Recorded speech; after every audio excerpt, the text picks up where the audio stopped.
Biokimia adalah ilmu mengenai aktivitas zat kimia dalam makhluk hidup.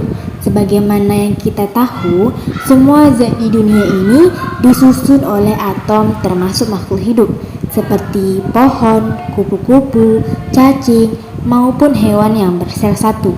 Oleh karena itu, pertama kita harus mengetahui atom dan molekul apa saja sih yang menyusun sel tubuh. Untuk menjawab hal ini, kita dapat melihat keseluruhan jenis atom dalam tabel periodik elemen. Dari total 118 elemen yang ada, hanya 20-an elemen yang menyusun sel-sel tubuh makhluk hidup. Nah, dari ke-20 elemen ini dapat dibagi menjadi 3 kelompok, yaitu 4 kelompok utama, 7 mineral makro, dan beberapa mineral mikro. 4 elemen utama yang paling banyak terdapat dalam tubuh adalah oksigen, karbon, hidrogen, dan nitrogen. Keempatnya menyusun 96% massa tubuh. Selanjutnya adalah mineral makro seperti kalsium, fosfor, kalium, sulfur, natrium klorida, magnesium yang menyusun sekitar 3,5% massa tubuh.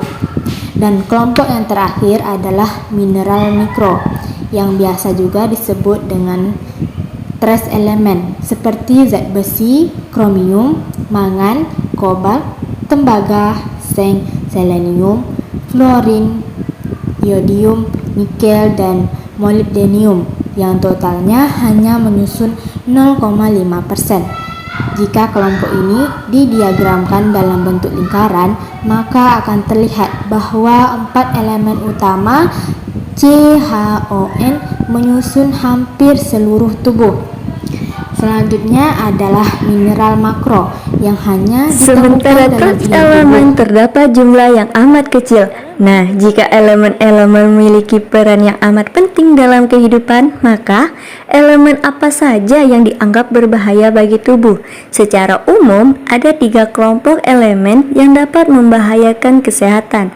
Pertama adalah elemen normal tubuh, kadarnya meningkat melebihi batas normalnya. Contohnya adalah nitrogen, kromium, dan kobalt yang bisa berakibat buruk apabila kadarnya terlalu tinggi. Elemen yang kedua adalah elemen yang termasuk dalam golongan logam seperti arsenik, merkuri, dan timbal. Apabila logam-logam ini masuk ke dalam tubuh, maka mereka tidak dapat diolah dan bertumpuk menjadi racun. Ketiga adalah kelompok yang paling berbahaya adalah elemen radioaktif. Contohnya adalah polonium, salah satu elemen yang paling berbahaya di dunia. Sifat polonium ini adalah 1 juta kali lebih beracun daripada racun hidrogen sianida. Nah, secara teori hanya 1 gram polonium dapat meracuni 20 juta manusia dan separuh darinya akan mengalami kematian. Waduh, serem banget ya.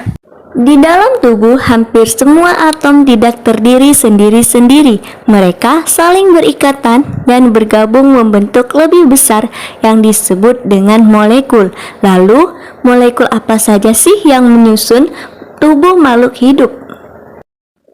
Hampir dari semua atom terdiri dari atom COHN, maka sebagian molekul tubuh pun disusun atom-atom ini. Di antara mereka, secara alami, atom karbon selalu bertindak sebagai pusat dan kerangka utama sebuah molekul. Kerangka karbon inilah yang kemudian ditempati oleh atom lainnya, terutama hidrogen.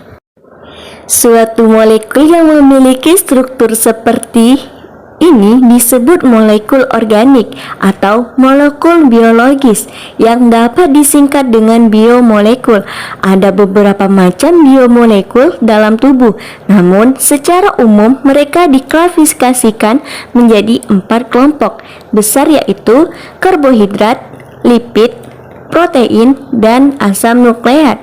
Molekul yang paling banyak dalam tubuh bukanlah lipid, protein, karbohidrat maupun asam nukleat, melainkan air. Nah, air merupakan molekul yang paling banyak menyusun tubuh, namun ia tidak dapat digolongkan sebagai biomolekul karena rumus kimianya adalah H2O ia tidak memiliki atom karbon. Molekul air menyusun lebih dari 10% massa tubuh, sisanya disusun oleh protein, lipid, karbohidrat, dan macam-macam mineral.